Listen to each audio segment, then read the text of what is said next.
अस्सलाम वालेकुम। Welcome back. आज का हमारा टॉपिक है अनसर्टेनिटी प्रिंसिपल। हम पीछे चैप्टर में डी ब्रोगली वेव्स में हमने क्या क्या पढ़ा। हमारे पास डेविसन जर्मन एक्सपेरिमेंट पढ़ा हमने, उसके साथ साथ हमने जर्मन एक्सपेरिमेंट पढ़े, डी ब्रोगली हाइपोथेसिस पढ़े, जिसमें हमने थोड़ा सा आपको ये बता दिया जाए कि डी ब्रोगली हाइपोथेसिस में हमारे पास मेन बात क्या चल रही थी। मेन बात हमारे पास ये चल रही थी कि मैटर क्या रखती है, अपनी डुअल खसूसियत रखते हैं। मैटर क्या रखता है, अपनी डुअल खसूसियत रखता है कि वो वेव भी है और पार्टिकल भी है। तो इसी चीज़ को आगे चलते हुए अनसर्टेनिटी प्रिंसिपल किस बंदे ने शो किया, वो कहता है the uncertainty principle was given by Heisenberg principle. Heisenberg ने मैं बताया कि जो डुअलिटी ऑफ मैटर थी वो किस तरह से थी रेडिएशन में, और कि अब उसकी जो डुअलिटी थी वो हाइजेनबर्ग प्रिंसिपल ने अब शो करवाई। तो हम अब ये देखेंगे कि हमारे पास ये हाइजेनबर्ग जो प्रिंसिपल था वो किस तरह से काम करता था। अच्छा, अब इसमें जो ये था कि हाइजेनबर्ग प्रिंसिपल ने क्या कहा कि जो इलेक्ट्रॉन्स हैं वो एक टाइम पे ना तो पार्टिकल शो कर सकते हैं ना वो वेव शो कर सकते हैं। अगर वो पार्टिकल मूवमेंट शो कर रहे हैं तो वो पार्टिकल मूवमेंट ही शो करेंगे, और अगर वेव मूवमेंट शो कर रहे हैं तो वो वेव मूवमेंट ही शो करेंगे। वो एक टाइम पे दो काम एक साथ नहीं कर सकते। इसी तरह से इसकी जो थीम थी कुछ थोड़ी सी वो ये थी, वो कह रहा था number of two aspects of subatomic worlds can be measured in simultaneously. कि आप क्या करें, सब एटॉमिक वर्ल्ड्स को, सब एटॉमिक वर्ल्ड्स हमारे पास कौन से, इलेक्ट्रॉन्स, प्रोटॉन, न्यूट्रॉन्स वगैरह को आप साइमल्टेनियसली परफेक्ट एक्यूरेसी के साथ नहीं कर सकते। क्यों? क्योंकि ये हमारे पास सारे एक आइडियल केस में चले जाते हैं। That the flow of accuracy is not associate with the measuring instrument, और ना ही तो हम इसको किसी भी अपने आले से आलात के साथ इसको किस मेजर भी नहीं कर सकते। तो इसको अगर देखा जाए हमारे मैक्रोस्कोपिक लेवल पे, तो हमारे पास एक गाड़ी है। तो मैक्रोस्कोपिक लेवल पे अगर देखा जाए तो हमारे पास एक ये गाड़ी है। अब ये गाड़ी हम मेन रोड पे खड़े हैं, तो हम क्या करेंगे, गाड़ी की पोजीशन के बारे में हम पता लगा सकते हैं कि गाड़ी इस पोजीशन पे। तो जैसा कि मैंने कहा कि हम एक रोड पे खड़े हैं, और अब एक रोड पे खड़े होने के अब क्या, उसमें हमारे सामने गाड़ियाँ गुजर रही हैं। ठीक है, अब गाड़ी गुजर रही है तो हमारे पास हम गाड़ियों का क्या बता सकते हैं, गाड़ी की पोजीशन भी बता सकते हैं और इसकी लोकेशन भी बता सकते हैं। और ये गाड़ी को हम अगर दूसरी गाड़ियों के साथ चलाएं तो हम इसकी स्पीड भी मेजर करके इसकी स्पीड भी बता सकते हैं। और एक ही टाइम पे हम क्या, इसकी पोजीशन भी बता सकते हैं और इसकी स्पीड भी बता सकते हैं। क्यों? अगर हमारे पास इलेक्ट्रॉन गन मौजूद है और हमारे पास जीपीएस सिस्टम मौजूद है, तो हम इन दोनों चीज़ों को साइमल्टेनियसली एक ही टाइम पे इन दोनों चीज़ों को बता सकते हैं कि गाड़ी की स्पीड क्या होगी और गाड़ी की लोकेशन क्या होगी। ये तो होगी सारी मैक्रोस्कोपिक लेवल पे बात। अगर फ़र्ज़ करें कि हम क्या करते हैं, हमारे पास एक चूहा है, ठीक है, हम एक चूहे को क्या कर, इस चूहे को हमने क्या किया, एक बड़े से कमरे में बंद कर दिया। अब इस चूहे को हमने पकड़ने में क्या होगा, मुश्किल होगी। क्यों? कि चूहा भागता जाएगा। हम क्या किया, एक और उसको उसकी जगह कम कर दी गई चूहे की। अब क्या किया, ये और हमने इसकी और जगह कम कर दी, और जगह कम कर दी, तो क्या हो जाएगा, अब इसको पकड़ने में आसानी हो जाएगी। क्यों? क्योंकि अब इसके पास भागने की कोई जगह नहीं रही। तो इसी तरह से हम इलेक्ट्रॉन्स को देखें, जब सब एटॉमिक वर्ल्ड्स में हम आते हैं तो हमारे पास जो इलेक्ट्रॉन है, इलेक्ट्रॉन, अब इसके ऊपर हमें पता है कि एक फोटोन आता है। फोटोन आके क्या करता है, इलेक्ट्रॉन से आके टकराता है। सब एटॉमिक वर्ल्ड में हमें पता है कि इलेक्ट्रॉन में क्या होता है कि फोटोन की बम्बार्डमेंट होती है, जिसके आने के बाद अब फोटोन जब इलेक्ट्रॉन से टकराता है तो इलेक्ट्रॉन क्या कहता है, स्कैटर होता है। इलेक्ट्रॉन क्या करता है, स्कैटर हो जाता है। अगर फ़र्ज़ करें हमारे पास E is equal to H और लैम्डा हमारे पास होते हैं। तो अगर हम देखें कि हमारे पास अगर स्मॉल लैम्डा हो तो क्या होगा, एनर्जी ज़्यादा होगी। तो इसका क्या मतलब है, अगर शॉर्टेड वेवलेंथ है और शॉर्टेड वेवलेंथ वाला फोटोन जब इलेक्ट्रॉन के साथ टकराएगा तो हमारे पास क्या होगी, हाई एनर्जी प्रोड्यूस होगी। और अगर हमारे पास लार्जर वेवलेंथ वाला फोटोन आके टकराएगा तो कम एनर्जी प्रोड्यूस होगी। ये तो सब एटॉमिक वर्ल्ड पे था। लेकिन अगर इसी चीज़ को हम यहाँ पे देखें हमारे मैक्रोस्कोपिक वर्ल्ड पे, तो मैक्रोस्कोपिक वर्ल्ड पे क्या है कि जब हमें तस्वीर कब तक नज़र नहीं आएगी, जब तक उस पर लाइट नहीं पड़ेगी।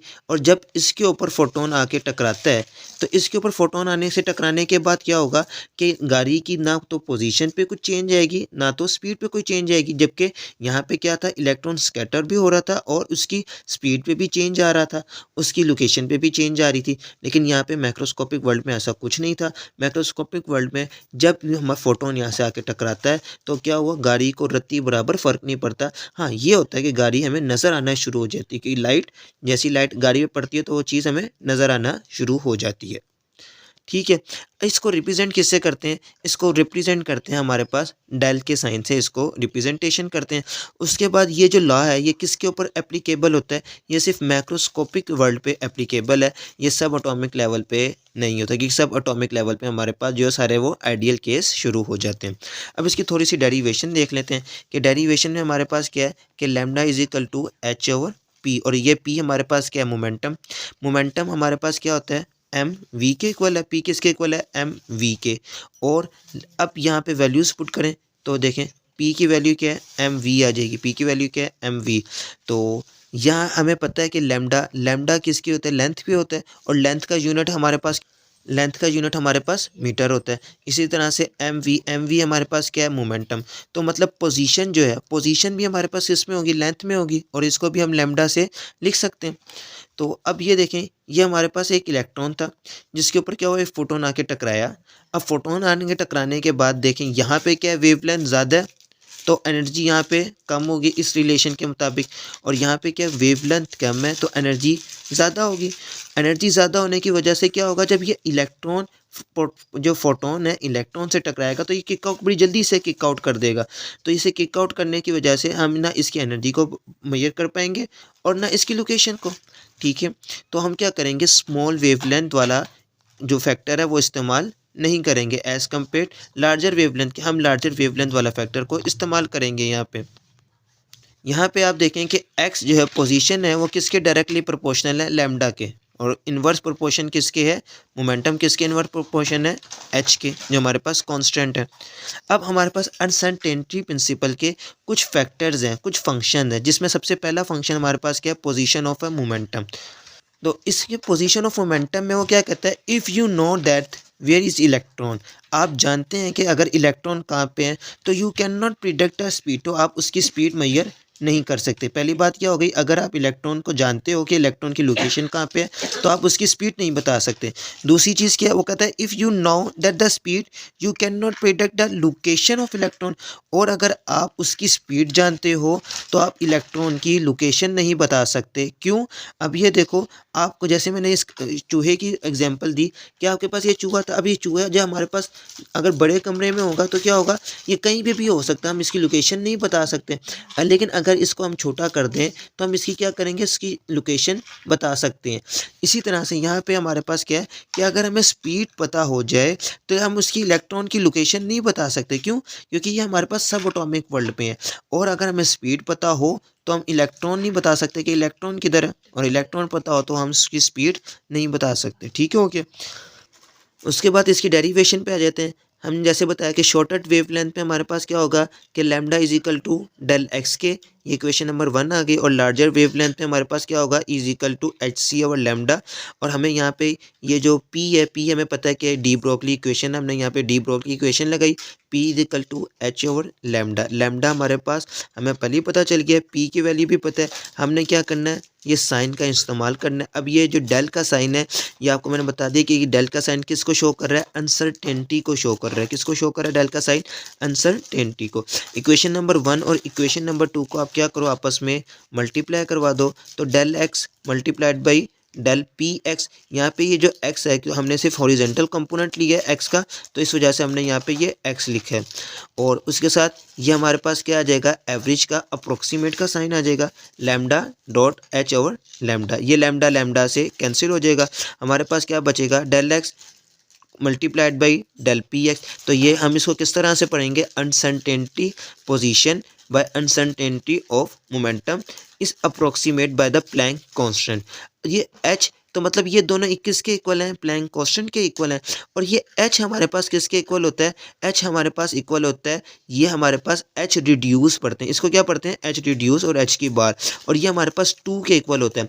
हमारे पास सब एटॉमिक वर्ल्ड को पता है कि सब एटॉमिक वर्ल्ड में स्फीयर का जो रेडियस होता है वो कितना होता है, 4 पाई होता है। तो H is equal to H और 2 पाई, तो ये जब 2 और 2 इससे मल्टीप्लाई होगा तो क्या बन जाएगा, ये 4 पाई बन जाएगा।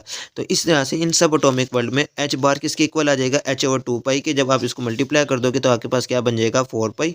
तो ये डेल पी एक्स और del X is greater than किसके है, ये दोनों ग्रेटर हैं किसके, एच से बड़े होंगे, और ये एच जो है ये हमारे पास क्या कहलाएगा, रिड्यूस प्लैंक कांस्टेंट कहलाएगा। इसकी दूसरी टाइप क्या है, energy time from, energy time from. तो इसमें भी देख लो क्या कहता है, वो कहता है if you are certain with energy, अगर आपको उसकी एनर्जी बता दी जाए ऑफ इलेक्ट्रॉन की, तो you can not predict the time which the had the energy.